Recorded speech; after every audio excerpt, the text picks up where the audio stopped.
Student, कैसे आप सब। तो स्वागत है आप सबका फिर से हमारे यूट्यूब चैनल हिंदी क्लासेस में। तो जैसा कि आप लोग देख रहे हैं, ये क्लास 8 का आंसर की वीडियो रहने वाला है हिंदी के लिए। ठीक है, हिंदी सब्जेक्ट के लिए रहने वाला है, जो कि आपका 20 मार्क्स का रहेगा ये भी। और एक घंटा आपको टाइम दिया जाएगा था। लेकिन इसमें एक ट्विस्ट है ये लोग का, कि क्या है कि इसमें 1 से 5 जो प्रश्न रहेंगे वो वस्तुनिष्ठ रहेंगे, मतलब ऑब्जेक्टिव टाइप, 1 मार्क्स का।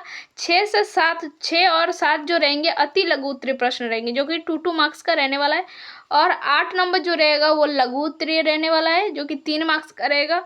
और 9 और 10 जो रहेगा आपका दीर्घ उत्तरीय प्रश्न रहने वाला है। तो वीडियो को शुरू से लेके अंत तक देखिएगा। इसमें हम क्या करेंगे, एमसीक्यू प्लस सब्जेक्टिव सारे का आंसर दिखाएंगे। और अगर चैनल पर न्यू है तो चैनल को सब्सक्राइब कर लीजिए और अपने फ्रेंड्स को भी शेयर कर दीजिए ये वीडियो, ठीक है, क्योंकि उनका भी हेल्प होगा इससे। तो देखिए, पहला क्वेश्चन क्या होता है, पुष्प की अभिलाषा कविता के कवि का नाम है। तो पुष्प के अभिलाषा जो कविता है उसके कवि का नाम पूछ रहा है। तो मिथिली शरण गुप्ता, या फिर मक्खनलाल चतुर्वेदी, या हरिवंश राय, या फिर जयशंकर प्रसाद। तो इसका कौन सा हो जाएगा, ऑप्शन नंबर आपका हो जाएगा इसका बी, ठीक है, जो कि है मक्खनलाल चतुर्वेदी। फिर क्या बोल रहा है क्वेश्चन नंबर, देख सकते हैं। और फिर बोल रहे हैं ज्वलन का संधि विच्छेद है। ज्वलन का संधि विच्छेद कौन सा हो जाएगा, उज्ज्वलन, ठीक है, उज्ज्वलन का संधि विच्छेद है। तो इसका हो जाएगा करेक्ट जो रहने वाला ऑप्शन नंबर ए ही रहेगा, ठीक है। उ अदत्त जल जल, ठीक है, उज्जल। फिर बोल रहा है आकर्षण शब्द का प्रत्यय है, इत, तो, आई, आती। तो इसका बोल रहा है क्या है, आकर्षण शब्द का प्रत्यय पूछ रहा है, ठीक है। प्रत्यय होता है ना, तो वो पूछ रहा है आपका। क्या हो जाएगा इसका ऑप्शन नंबर ए हो जाएगा, इत, ठीक है, इसका प्रत्यय। जिनके चित्र में दृढ़ता हो, क्या है, वाक्यांश के लिए एक शब्द क्या है, अनुत्साह, दृढ़ चित्र, या फिर मन भावन, या फिर हसमुख। तो इसको क्या बोलेंगे, ऑप्शन नंबर बी हो जाएगा, दृढ़ चित्र। फिर बोल रहा है मित्रता पाठ किस विधा का रचना है। तो ये मित्रता जो है वो एक निबंध है, कहानी है, कविता या नाटक है, क्या है। तो ये जो है एक निबंध है मित्रता, ठीक है। अब इसका देखते हैं अति लघु उत्तर प्रश्न, जो कि पुष्प की अभिलाषा कविता में पुष्प द्वारा क्या अभिलाषा व्यक्त की गई है, ठीक है। ये आपका पहला क्वेश्चन है। कहानी में लेखक ने छोटा जादूगर के लिए क्या क्या किया, ठीक है, ये भी आपका है अति लघु उत्तर प्रश्न। अब है क्वेश्चन नंबर 8, जो कि आपका लघु उत्तर प्रश्न दिया गया है। विश्वास पात्र मित्र जीवन की एक औषधि है, आशय स्पष्ट कीजिए, ठीक है, इसका आशय स्पष्ट करने के लिए दिया गया है। और सेक्शन डी जो है वो आपका दीर्घ उत्तरीय प्रश्न रहेगा, जो कि 9 और 10। आप कैसे कह सकते हैं कि छोटा जादूगर मातृभक्त और देशभक्त था, या फिर। और क्वेश्चन नंबर 10 बोल रहा है जननी और जन्मभूमि स्वर्ग में भी किस प्रकार महान है, बताइए। जननी और जन्मभूमि स्वर्ग से भी किस प्रकार महान है, ठीक है, उससे भी ज़्यादा महान है, किस प्रकार, बताइए, आपको पूछ रहा है। तो देखते हैं, चलिए इसका आंसर को, हाँ, और वीडियो को हाइप कर दीजिएगा, ठीक है।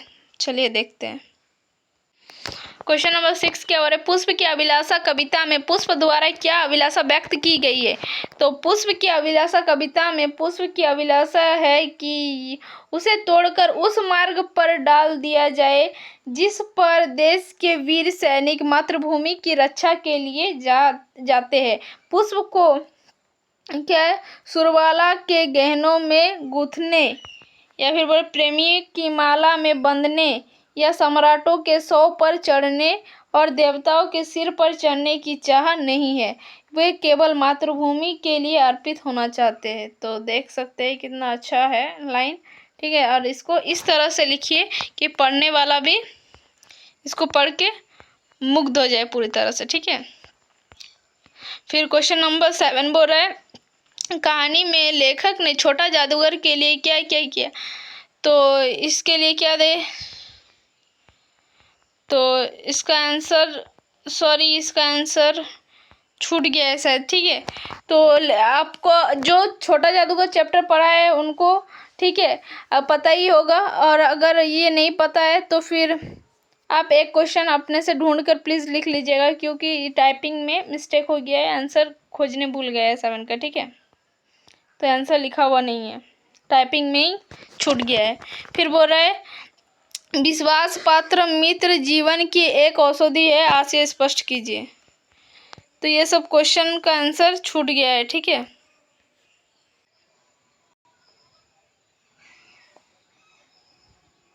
तो देख सकते हैं क्वेश्चन नंबर 7 का आंसर अभी टाइप कराए, ठीक है, फिर से बना रहे हैं। आधा दूर जो छूटा हुआ था उससे। क्या बोल रहे, कहानी में लेखक ने छोटा जादूगर के लिए क्या किया, ठीक है। तो लेखक ने छोटा जादूगर को थोड़ा ठंडा पिलाया और थोड़ा खाना दिया।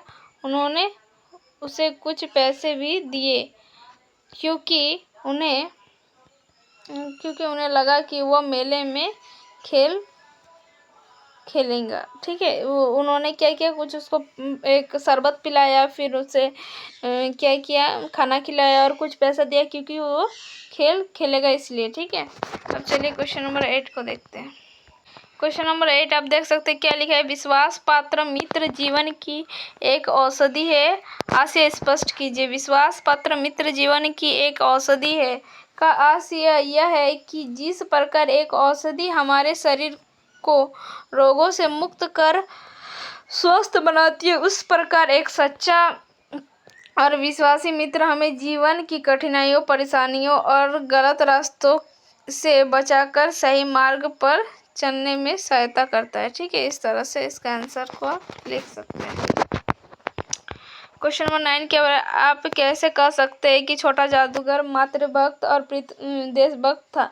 छोटा जादूगर मातृभक्त और देशभक्त था, क्योंकि उसने अपने कार्यों और प्रयासों से यह दर्शाता है, ठीक है, दर्शाया।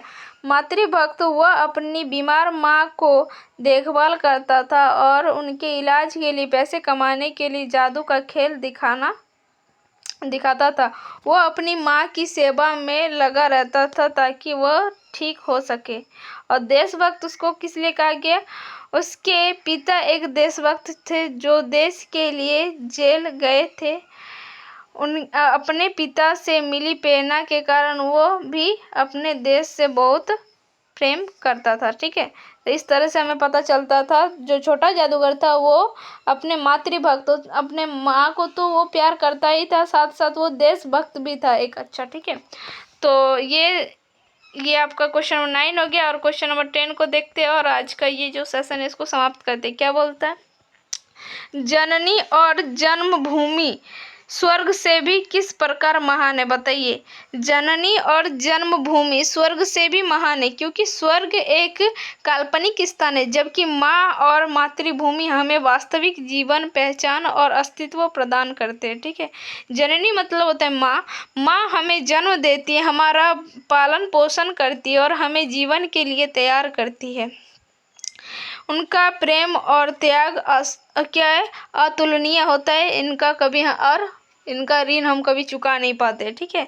जन्मभूमि भी क्या होता है, ये हमारा स्वर्ग से भी सुंदर होता है। कैसे देखते हैं, जन्मभूमि हमें रहने के लिए स्थान, भोजन और संसाधन प्रदान करती है। यह हमारी पहचान और संस्कृति का अधिकार है। तो इस तरह से हम कह सकते हैं कि जन्मभूमि और जननी जो क्या होता है, स्वर्ग से भी अधिक महान होती है और सुंदर होती है, ठीक है। तो बस आज के लिए इतना ही, फिर मिलते हैं नेक्स्ट वीडियो में। तब तक के लिए बाय बाय, टेक केयर, जय Hind, Vande Mataram and thank you again.